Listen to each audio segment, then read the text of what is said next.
self-esteem, and I really don't know.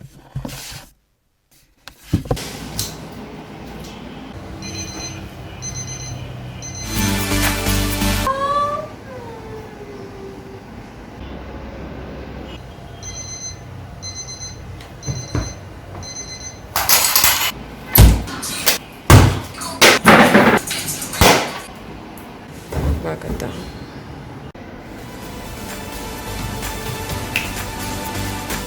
Hola! Welcome back, viewers, to another episode of Boredom. I'm Valeria Curry, and I see you. On today's episode of Boredom, I'm going to tell you how boredom sparks creativity, and by the end of this video, you're going to move from this to this. Starting right now.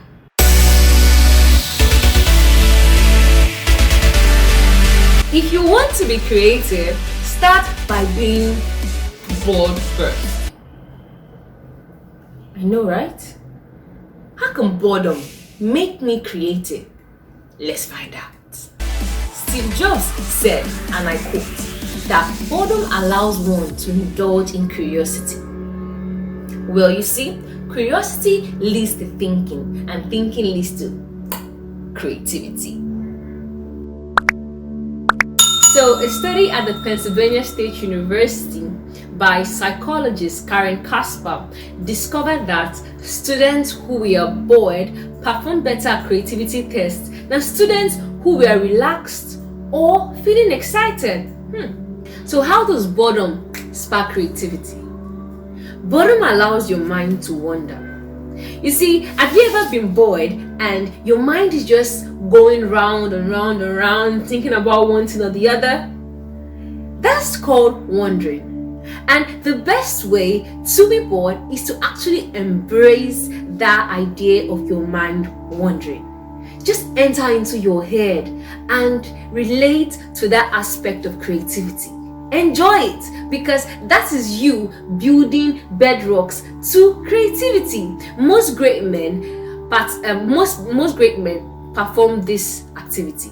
This is how different ideas have been formed. Who remember Isaac Newton? When he was sitting under the tree, he was just allowing his mind to wander, and the apple fell on his head. And now we all know about gravity. The irony, right? Yeah. So next is boredom also helps your mental state. See, in this modern age where we're always scrolling through our phones, always wanting to know our social media feeds, always flooding our minds with dopamine every time we have a notification, boredom will help you leave those things and just be bored. Because when you leave the whole social media and the whole stimulating activities from the outside world and you're bored, you are protected. Your mind regains itself. But you see, the whole things from our social media and our phones, all they do is cause us depression, sadness, and the irony, we always want to find help from others. But you see, when you're bored, you find help from you. It is the ability to fully assess our knowledge, memories, experiences, and imagination that helps us to those precious light bulb moments when we least expect them. This is written by Amy Fries. See, Amy Fries is the author of the book Daydreams.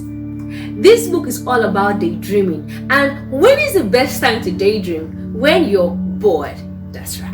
So why don't you just daydream? Because daydreaming allows you to assess those ideas, those realms, those places that your mere self cannot assess. So get into your mind and start dreaming. How can you be bored the right way? What is this boredom? Boredom is our brain's way of searching for an interesting, stimulating activity. But it's also important to know this. There is simple boredom and there is chronic boredom. Simple boredom is just what I just defined, but chronic boredom is when you have everything, when your brain has searched for so many stimulating activity and you still feel that everything is meaningless, that nothing else matters, that you're just bored. And this is what leads to depression, anxiety, and even suicide. Just like Solomon said, everything is vanity. But that's not the point we're talking about. We're talking about simple boredom, whereby your brain can find interesting, stimulating activity like creativity. Oh, hi guys. To be bored, pick an activity that requires little or no concentration. Like, as I was just doing, keep my nails. I'm not concentrating. Or you can just take a walk to the park without music. Just allow yourself to be bored.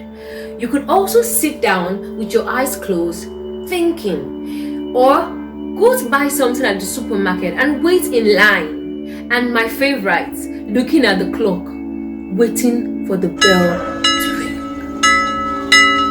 Do not confuse these forms of boredom with simple acts of relaxation like yoga or meditation, because those are just completely two different things. Alright? And now, when you're getting bored, it's very important to unplug. Get out from your phone, social media, just leave the whole internet-ish. Like, it will always be there for you. Every time we pick up our phones and we are scrolling endlessly, we are actually preventing ourselves from getting bored. Our phones also prevent ourselves from even being truly entertained. So why not allow your mind to solve your own problems? So the next time you find yourself in the line at a supermarket, or in a boring lecture, or killing time at a waiting room, resist the urge to scroll. You are bound to get bored. So why not embrace boredom? It could simply be the next light bulb moment waiting to happen.